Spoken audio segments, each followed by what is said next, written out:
Assalamualaikum Sapo, selamat datang kembali di channel Corowali Production.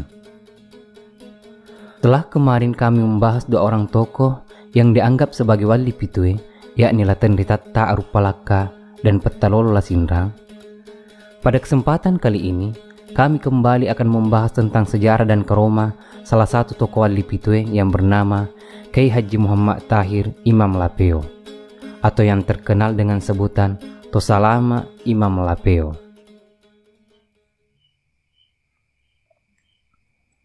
Kyai Haji Muhammad Tahir Imam Lapeo berlatar belakang keluarga yang taat beragama.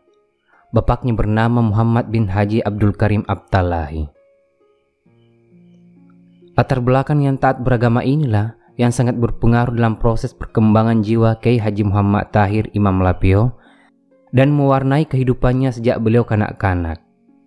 Sebagai seorang anak nelayan, ia telah terbiasa dengan arus dan gelombang laut ketika menemani ayahnya mencari ikan.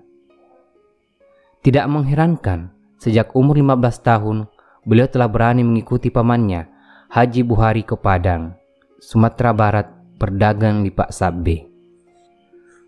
Pada umur 27 tahun, Muhammad Tahir dikawinkan oleh gurunya, Sayyid Alwi Jamalulil bin Sahil, yaitu seorang ulama besar dari Yaman, dengan seorang gadis bernama Nagaya.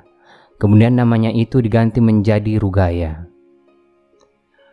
Pada perkawinan inilah nama Junahim Namli diganti oleh gurunya Sayyid Alwi menjadi Muhammad Tahir, nama yang dikenal sampai sekarang. Di bidang pendidikan formalnya memang tidak menonjol. Dalam mengikuti pendidikan non-formal, ia lebih tertarik pada pelajaran-pelajaran agama Islam.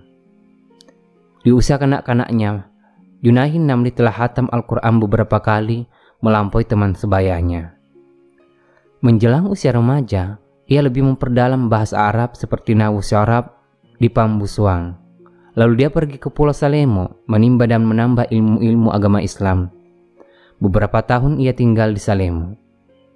Kemudian ia pergi ke Padang, Sumatera Barat dan tinggal selama 4 tahun menimba ilmu. Sesudah itu, ia melanjutkan perjalanannya ke Mekah menuntut ilmu agama, mendatangi ulama besar memperdalam ilmu fikih, tafsir, hadis, teologi, dan lain-lain. Ia tinggal di Mekah beberapa tahun lamanya. Dalam perjalanan Kyai Haji Muhammad Tahir Imam Lapeo mengembangkan dakwah Islam, ia telah melakukan perkawinan sebanyak 6 kali. Perkawinan ini didasarkan pada kesadaran Kyai Haji Tahir Imam Lapeo bahwa kawin dengan bersandarkan syariat Islam adalah merupakan strategi dakwah yang sangat efektif dalam mengembangkan dan menyebarkan agama Islam. Hal itu ditandai dengan kenyataan beberapa istrinya berasal dari keluarga elit dalam masyarakat Mandar di zamannya yang dianggap sangat bisa menunjang perjuangan dakwahnya. Istri pertama bernama Rugaya, melahirkan keturunan 8 anak, yaitu Siti Fatimah, Siti Hadiah, Muhammad Yamin, Abdul Hamid, Muhammad Musin, Siti Aisyah, dan Siti Marhumah. Istri kedua, Siti Halifah, tidak melahirkan keturunan. Istri ketiganya bernama Siti Hadijah, melahirkan 1 orang anak yaitu Najamuddin. Dan istri keempatnya bernama Siti Attaria, tidak melahirkan anak. Keempat istrinya itu adalah putri-putri tokoh masyarakat. Dalam meluncurkan visi misi dakwah ke daerah Mamuju, dia diangkat menjadi Kali Kadi di Kerajaan Tappalang, sekarang dalam wilayah Kecamatan Tappalang, Kabupaten Mamuju. Di Mamuju, Kyai Haji Muhammad Tahir Imam Lapeo mengawini seorang putri dari Raja Said yang bernama Syarif Hamidah, tetapi tidak melahirkan keturunan. Pada perkawinan yang terakhir dengan Siti Amira, melahirkan 4 orang anak, yaitu Abdul Muthalib, Siti Saban Nur, Siti Asia, dan Siti Aminah. Putra-putri Kyai Haji Muhammad Tahir Imam Lapeo sebagian besar melanjutkan usaha bapaknya mengabdi untuk kepentingan agama Islam. Salah seorang putrinya yang bernama Haji Asia Tahir, populer dengan panggilan Ummi Aisyah, adalah tokoh wanita Sulawesi Selatan, pernah memimpin Muslimat Nahdlatul Ulama yang menjelang akhir hayatnya, Ummi Aisyah dikenal sebagai wanita yang memiliki kemampuan metafisik yang lebih. Kiai Haji Muhammad Tahir Imam Lapeo menghembuskan napas terakhir dengan tenang dalam usia 114 tahun pada hari Selasa 27 Ramadan 1362 Hijriah, bertepatan tanggal 17 Juni 1952 di Lapeo, yang sekarang merupakan wilayah Kecamatan Campalagian, Kabupaten Polewali Mandar. Dimakamkan di halaman Masjid Nur Al-Taubah di Lapeo. Makam Kiai Haji Muhammad Tahir Imam Lapeo sampai sekarang banyak dikunjungi oleh masyarakat yang datang dari daerah Mandar dan daerah-daerah lain dari luar Mandar. Dalam bidang tasawuf dan tarekat, Kiai Haji Muhammad Tahir Imam Lapeo mengacu kepada tasawuf dan tarekat Syadziliyah.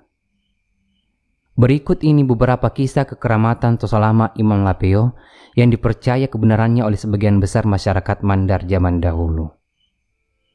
Yang pertama, pembangunan masjid. Waktu itu sekitar tahun 60-an, Masjid Lapeo sedang dibangun di samping makam Lapeo, namun terhambat masalah dana. Akhirnya tidak lama kemudian datang beberapa unit truk dari Makassar membawa semen pasir dan beberapa bahan bangunan. Warga sekitar heran karena tidak ada satupun dari mereka yang memesan, apalagi dana tidak ada. Mereka memutuskan untuk membicarakannya di rumah salah satu warga di sana. Ketika ditanyakan tentang siapa orang misterius yang memesan bahan bangunan tersebut, si supir mengatakan bahwa yang memesan adalah seorang kakek berpakaian serba putih, bersorban, dan kebetulan si supir melihat foto Imam Lapeo yang ada di dalam rumah warga tersebut dan mengatakan bahwa orang itulah yang memesan bahan bangunan. Kedua, turun dari mobil untuk sholat. Suatu hari dalam perjalanan menuju Makassar, tiba waktunya untuk sholat zuhur dan beliau menyuruh sopir mobil untuk berhenti sejenak untuk melaksanakan sholat. Namun sopir mobil tidak rela menghentikan mobilnya jika sewa mobil tidak dibayar agar dapat melanjutkan perjalanan ke Makassar. Beliau pun membayarnya dan turun bersama rombongan untuk menunaikan sholat zuhur. Kemudian mobil tersebut melanjutkan perjalanannya, namun dalam perjalanan mobil tersebut tiba-tiba macet. Setelah salat, Imam Lapeo beserta rombongan berencana melanjutkan perjalanan mereka dengan berjalan kaki. Dalam perjalanan mereka bertemu dengan mobil yang mereka tumpangi dalam keadaan macet. Penumpang dalam mobil tersebut berkata, "Inilah tadi teman kita yang singgah untuk sholat."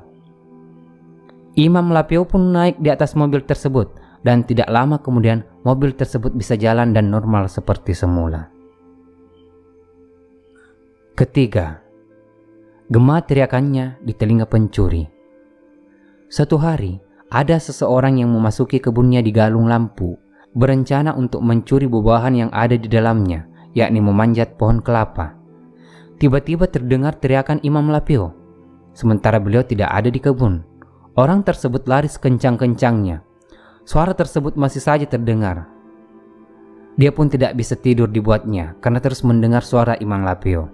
Akhirnya, dia mendatangi Imam Lapeo dan meminta maaf dan juga minta diobati. Keempat, mengembalikan peliharaan yang hilang. Kau, seorang tua dari Kelurahan Tinambung, Kabupaten Polewali Mamasa, menuturkan bahwa pernah suatu hari kuda peliharaannya hilang. Sudah 1 minggu lebih dicari kuda yang hilang itu, belum juga ditemukan. Maka ia menemui Kiai Haji Muhammad Tahir Lapeo, mohon didoakan agar kuda itu dapat ditemukannya.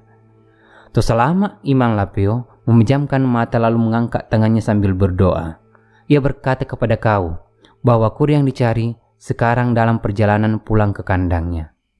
Jawaban tersebut membuat si pemilik kuda tercengang dan segera pamit pulang. Sesampainya di rumah, dia menemukan kudanya sudah ada di kandangnya. Kuda itu datang sendiri, kata istri pemilik kuda tersebut. Kelima, membayar hutang.